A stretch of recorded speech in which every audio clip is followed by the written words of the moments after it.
আপনারা কেমন আছেন? আলহামদুলিল্লাহ আমি অনেক ভালো আছি। আজকে আবারও নতুন ভিডিও নিয়ে চলে এসেছি।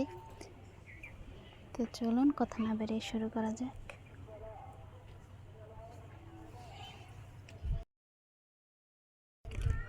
এই যে আমার এখানে এগুলো শাক হয়েছে।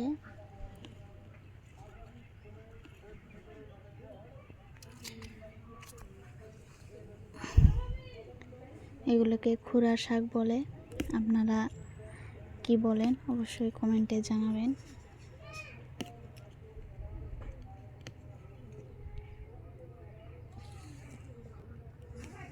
তো এগুলো তুলে আমি আজকে আপনাদেরকে ভর্তা করে দেখাবো। ভর্তা করলে অনেক টেস্ট হয়, খুব স্বাদ লাগে।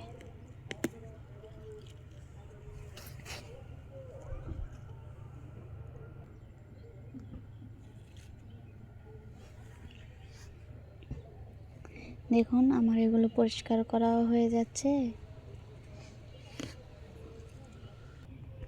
আর ধনিয়া পাতার নিচের জায়গাগুলো পরিষ্কারও হয়ে যাচ্ছে।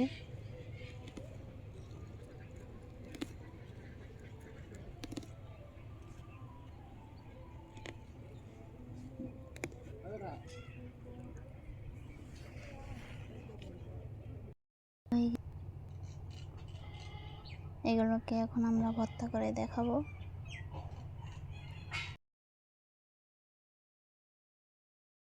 এখানে আমি পরিষ্কার কড়াইতে দিয়ে দিব সরিষার তেল। আপনারা চাইলে সয়াবিন তেলও দিয়ে দিতে পারেন। এখন আমি দিয়ে দিচ্ছি শুকনো মরিচ। এটাকে আমি ভেজে তুলে নিব। এখন আমি দিয়ে দিব পেঁয়াজ কুচি।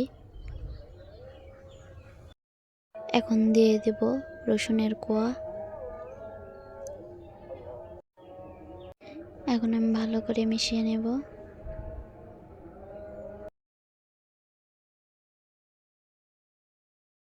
এখন আমি দিয়ে দেব টাকি মাছ। আমাদের এখানে সবাই বলে চিংড়ি মাছ, আসলে জাল মাছকে চিংড়ি মাছ বলে, এটাকে চিংড়ি মাছ বলে না, কিন্তু আমাদের এখানে এটাকে চিংড়ি মাছই বলে। এখন আমি এখানে দিয়ে দিব ঝুরি করা আলু।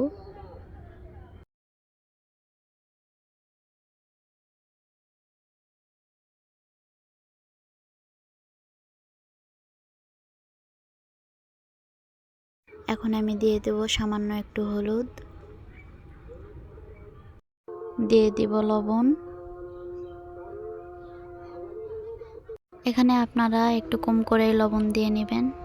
আমি এখন এখানে আবারও ভালো করে মিশিয়ে নিচ্ছি। এখন আমি দিয়ে দেব ধুয়ে রাখা শাক।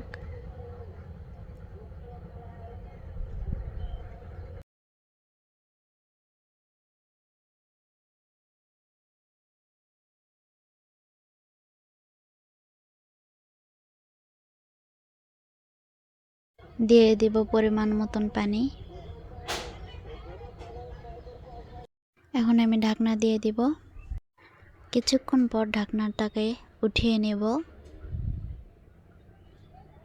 এই যে দেখুন পানি নেই, কমিয়ে গিয়েছে। এই পর্যায়ে আমরা ভালো করে নেড়ে নেব যাতে নিচে লেগে না যায়।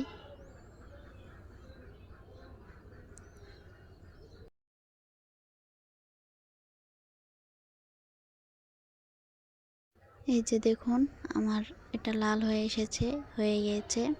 এখন বাটার পালা। এখন আমি পাটাতে ভর্তা বেটে নেব। এখানে আমি পাটাতে নিয়ে নিচ্ছি ভেজে রাখা মরিচ, দিয়ে দিচ্ছি লবণ। এখন আমি ভালো করে বেটে নেব।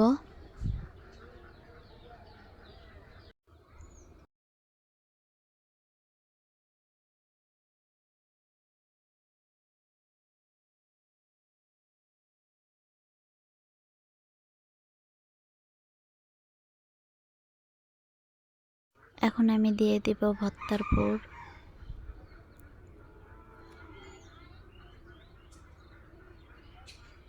আমি এখানে পুরোটাই নিয়ে নিচ্ছি। আমি ভালো করে বেটে নেব। আমার বাটাবাটি শেষ, আমার ভর্তা হয়ে গিয়েছে। তো দেখতেই পাচ্ছেন কতটা সুন্দর লাগতেছে। আমার ভিডিওটা আপনাদের কাছে ভালো লাগলে অবশ্যই লাইক করবেন, শেয়ার করবেন এবং সাবস্ক্রাইব করে দিবেন। ধন্যবাদ।